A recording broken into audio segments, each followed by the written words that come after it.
एकलव्य की कहानी।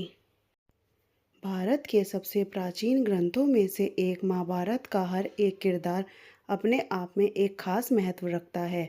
भगवान श्री कृष्ण, कौरव, पांडव, गुरु द्रोण, भीष्म पितामह के अलावा भी महाभारत में ऐसे बहुत से व्यक्ति थे जिनके बारे में आपने सुना तो अवश्य होगा, लेकिन उनके जीवन की कहानी से शायद ही आप परिचित हों।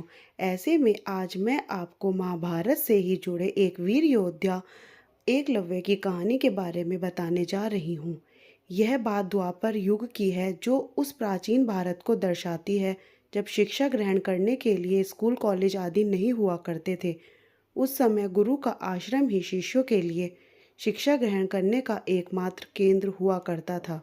शिष्य बालपन में ही अपने घरों से निकलकर गुरुकुल में परिवार की तरह रहा करते थे, लेकिन उस समय गुरुकुल में शिक्षा कुल को देखकर दी जाती थी और केवल ब्राह्मण और क्षत्रियों को ही शिक्षा ग्रहण करने का अधिकार था। ऐसे में जन्म हुआ था एक भील बालक का, जिसका नाम एकलव्य था। बचपन से ही एकलव्य बहुत होनहार था। वे अपने साथ के अन्य बालकों से बहुत अलग था। एकलव्य जीवन में लक्ष्य प्राप्ति की इच्छा रखता था, जिस कारण वह अक्सर बहुत गंभीर दिखाई पड़ता था। यह देखकर भील राजा ने अपने पुत्र को बुलाया और उनसे इस गंभीरता का कारण पूछा।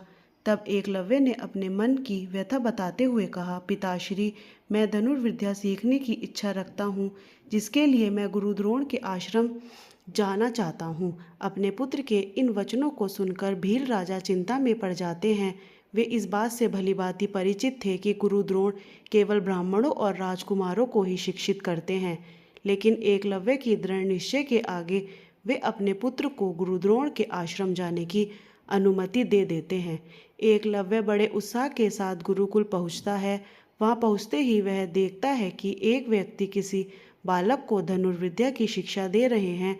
यह देखते ही वह समझ जाता है कि यही गुरु द्रोण हैं, जिनमें धनुर्विद्या सीखने के लिए वह इतनी दूर से आया है।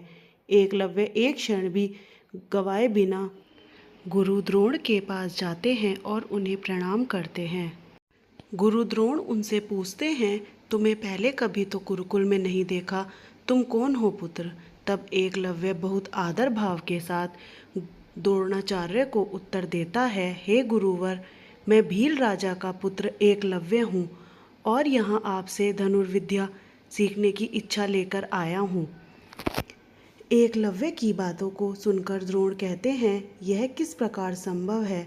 तुम एक शूद्र बालक हो और नियम अनुसार मैं केवल राजघराने के कुमारों और क्षत्रियों को ही शिक्षा दे सकता हूँ, और धर्म भी मुझे यही सिखाता है।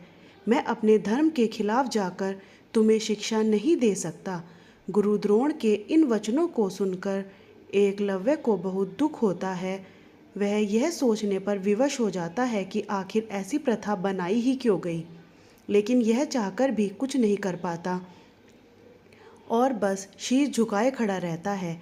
इतना ही अर्जुन भी यह देखकर एकलव्य का अपमान करता है और उसे अपमानजनक बातें कहता है, जिसे सुनकर एकलव्य दुखी मन के साथ वहाँ से लौट आता है। इतने कटु वचन सुनकर भी एकलव्य हार नहीं मानता, बल्कि उसकी सर्वश्रेष्ठ धनुर्धर बनने की इच्छा और प्रबल हो जाती है। यह एक शांत स्थान को चुनता है और वहाँ गुरु द्रोण की प्रतिमा बनाता है और उस प्रतिमा के समक्ष लगन और निष्ठा के साथ नित्य धनुर्विद्या का अभ्यास करना शुरू कर देता है। ऐसा करते हुए कुछ वर्ष बीत जाते हैं। एक दिन एकलव्य जंगल में अभ्यास कर रहा होता है कि अचानक उसे एक कुत्ते के भौंकने की ध्वनि सुनाई देती है। वह पहले तो इस ध्वनि की ओर ध्यान नहीं देता, लेकिन जब बहुत देर तक यह आवाज़ आना बंद नहीं हुई तो वह क्रोधित हो उठा और अपना बाण उठाकर कुत्ते पर इस प्रकार वार किया कि उसे एक खरोंच तक नहीं आई और उसका भौंकना भी बंद हो गया। उस समय वन में गुरु द्रोण और उसके कुछ शिष्य भी मौजूद थे, जो यह देखकर आश्चर्यचकित हो जाते हैं कि आखिर इतना महान धनुर्धर कौन है, जिसने अपनी धनुर्विद्या का इतना अद्भुत प्रदर्शन किया है। यह सोचकर वे सभी इस धनुर्धर की खोज में निकल जाते हैं, जिसके बाद उनकी मुलाकात एकलव्य से होती है, लेकिन वह उसे पहचान नहीं पाते। गुरु द्रोण एकलव्य से मिलने पर पूछते हैं, क्या यह बाण तुमने चलाया है? एकलव्य बड़े आदर के साथ, हाँ, मैं शीश झुकाता हूँ। क्या मैं तुम्हारे गुरु से मिल सकता हूँ, जिन्होंने तुमसे इतनी उत्तम शिक्षा दी? द्रोणाचार्य कहते हैं। तब एकलव्य उन्हीं का नाम लेता है, जिसे सुनकर वह सोच में पड़ जाते हैं। गुरु द्रोण कहते हैं, द्रोण तो मैं ही हूँ, लेकिन यह कैसे संभव है, क्योंकि मैंने तो तुम्हें कभी शिक्षा दी ही नहीं। तब एकलव्य उन्हें वह प्रतिमा दिखाता है और उन्हें सभी पिछली बातों का स्मरण करवाता है। वह बताता है कि कैसे उसने केवल उनकी मूर्ति को गुरु बनाकर धनुर्विद्या का अभ्यास किया है। एकलव्य की बातें सुनकर गुरु द्रोण बहुत प्रसन्न होते हैं, लेकिन दूसरी ओर उन्हें यह चिंता होती है कि वे अर्जुन को श्रेष्ठ धनुर्धारी बनने का वचन दे चुके हैं। यदि अब एकलव्य श्रेष्ठ धनुर्धारी बन गया तो उनका अपमान होगा। जिसके बाद वे एकलव्य से कहते हैं, तुमने मुझे गुरु बनाकर शिक्षा तो प्राप्त कर ली, पर क्या तुम जानते हो कि शिक्षा के बदले गुरु को गुरु दक्षिणा दी जाती है? क्या तुम मुझे मेरी गुरु दक्षिणा नहीं दोगे? यह सुनकर एकलव्य का मन प्रफुल्लित हो उठता है कि कम से कम द्रोणाचार्य ने उन्हें अपना शिष्य तो माना। वह खुश होकर द्रोणाचार्य से कहता है, हे गुरु श्रेष्ठ, आप जो कहें मैं वह देने के लिए तैयार हूँ।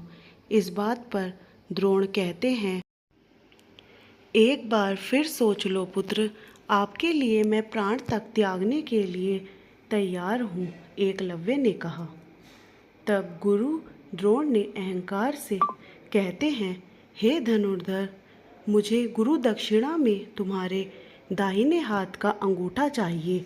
यह सुनकर एकलव्य स्तब्ध रह गया, लेकिन एक भी क्षण सोचे बिना वह मुस्कुराते हुए अपने कमर से चाकू निकालता है और दाहिने हाथ का अंगूठा काटकर द्रोणाचार्य को गुरु दक्षिणा के रूप में दे देता है। यह देखकर द्रोणाचार्य मन में एक दोषी की भांति महसूस करते हैं, लेकिन वे अपने वचन के आगे विवश होते हैं। एकलव्य की गुरु भक्ति देखकर वह आगे बढ़कर उसे आशीर्वाद देते हैं और कहते हैं कि इतिहास में स्वर्ण अक्षरों से एक महान धनुर्धारी के रूप में तुम्हारा नाम लिखा जाएगा। जब भी गुरु दक्षिणा या गुरु के प्रति स्वामी भक्ति की बात आएगी तो तुम्हारा नाम सबसे पहले लिया जाएगा। इस तरह आज इतने वर्षों के बाद भी एकलव्य अपने संकल्प और गुरु दक्षिणा के कारण विश्व भर में जाने जाते हैं।